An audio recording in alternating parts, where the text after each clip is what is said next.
নমস্কাৰ সকলোকে স্বাগতম জনাইছোঁ আমাৰ অনলাইন ইউটিউব পাঠৰ এটা যথেষ্ট গুৰুত্বপূৰ্ণ ভিডিঅ'লৈ। এই ভিডিঅ'টোত আমি আলোচনা কৰিম 25টা যথেষ্ট প্ৰয়োজনীয় অসমীয়া সাহিত্যৰ প্ৰশ্ন উত্তৰ। গতিকে আপোনালোকে অনুগ্ৰহ কৰি ভিডিঅ'টো কমপ্লিট ৱাটচ কৰিব। এই প্ৰশ্নসমূহ প্ৰায় অহা দেখা যায়, গতিকে অনুগ্ৰহ কৰি ভিডিঅ'টো কমপ্লিট চালে আপোনালোকে ইয়াৰ পৰা যিকোনো ধৰণৰ প্ৰশ্ন আহিলে আপোনালোকে নিশ্চয় কৰিব পাৰিব। চাওক, প্ৰথম প্ৰশ্নটো আছে জোনাকী কাকতৰ প্ৰথম সম্পাদক কোন আছিল। এইটো এটা যথেষ্ট গুৰুত্বপূৰ্ণ প্ৰশ্ন, আমি সকলোৱে জানো ইয়াৰ উত্তৰটো। গতিকে এই প্ৰশ্নটো আকৌ এবাৰ উল্লেখ কৰিছোঁ, মনত ৰাখিবলৈ চেষ্টা কৰিব। জোনাকী কাকতৰ প্ৰথম সম্পাদক আছিল চন্দ্ৰকুমাৰ আগৰৱালা। নেক্সট, জোনাকী যুগৰ ত্ৰিমূৰ্তি বুলি কাক কোৱা হয়। গতিকে জোনাকী যুগৰ ত্ৰিমূৰ্তি বুলি ক'লে চন্দ্ৰকুমাৰ আগৰৱালা, লক্ষীনাথ বেজবৰুৱা আৰু হেমচন্দ্ৰ গোস্বামীক আমি জানো। তৃতীয় প্ৰশ্নটোত আছে বিজুলী কাকতখন কোন চনত প্ৰকাশ পাইছিল। গতিকে তৃতীয় প্ৰশ্নটো প্ৰায়বিলাক পৰীক্ষাতে অহা দেখা যায়। বিজুলী কাকতখন কোন চনত প্ৰকাশ পাইছিল? 1890 চনত।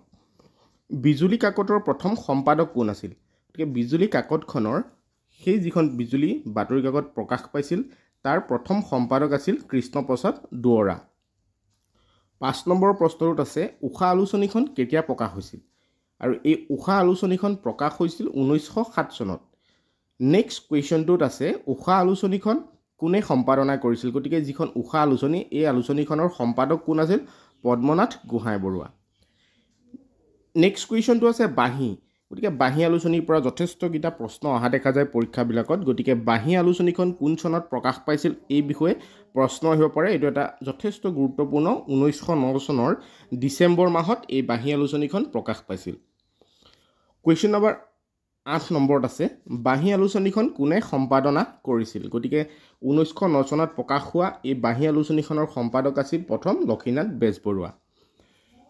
প্ৰশ্ন নম্বৰ 9, আবাহন কাকতখন কোন চনত প্ৰকাশ পাইছিল? গতিকে এইখন অসমীয়া সাহিত্যৰ অৱদান যথেষ্ট আছে আবাহন কাকতৰ। গতিকে 1929 চনত আবাহন কাকতখন প্ৰকাশ পাইছিল।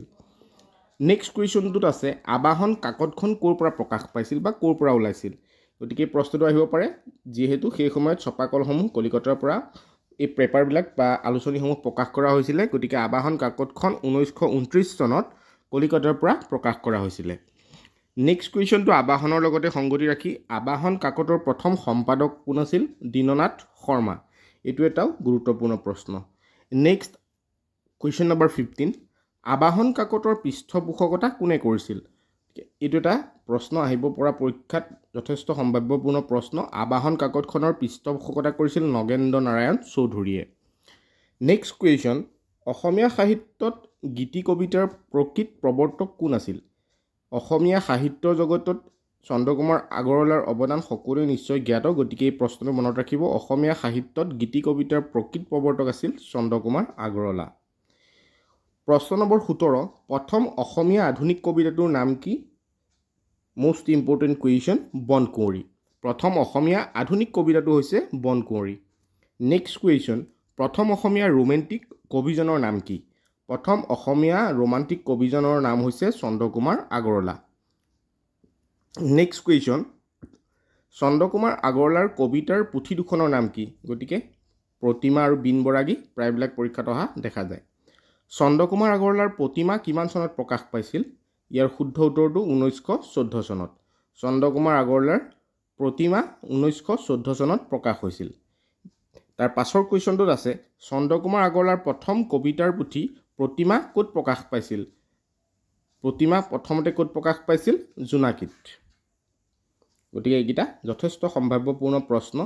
নেক্সট কুৱেশ্যনটোত আছে চন্দ্ৰকুমাৰ আগৰৱালাৰ প্ৰতিমা কবিতা পুথিখনত সৰ্বমুঠ কেইটা কবিতা সন্নিৱিষ্ট কৰিছে? ইয়াতে 25টা কবিতা আমি পাওঁ। কুৱেশ্যন নম্বৰ 23, প্ৰতিমাখন সৰু কিন্তু নিভাঁজ সোণৰ বুলি কোনে কৈছিল? এই কথাষাৰ মনত ৰাখিব, যথেষ্ট এটা গুৰুত্বপূৰ্ণ প্ৰশ্ন। প্ৰতিমাখন সৰু কিন্তু নিভাঁজ সোণৰ, লক্ষীনাথ বেজবৰুৱাই কৈছিল।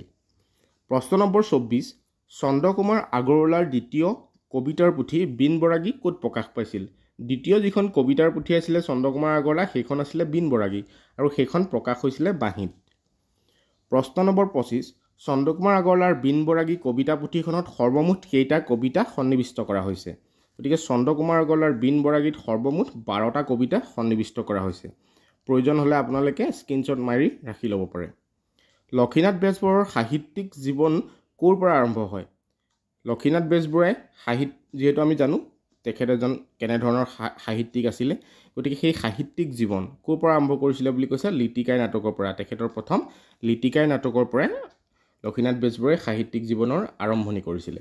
গতিকে এতিয়া 26টা প্ৰশ্ন আপোনালোকৰ কাৰণে আগবঢ়ালোঁ। যদি ভিডিঅ'টো ভাল পালে অনুগ্ৰহ কৰি এনেধৰণৰ ভিডিঅ' পাবৰ কাৰণে কমেণ্ট কৰিব নিশ্চয়, আৰু ইয়াৰ পাছৰ পৰ্যায়ত মই আৰু বেলেগ বেলেগ ধৰণৰ ভিডিঅ' লৈ আহিম। তেতিয়ালৈকে চেনেলটো ছাবস্ক্ৰাইব কৰি ৰাখিব। ধন্যবাদ।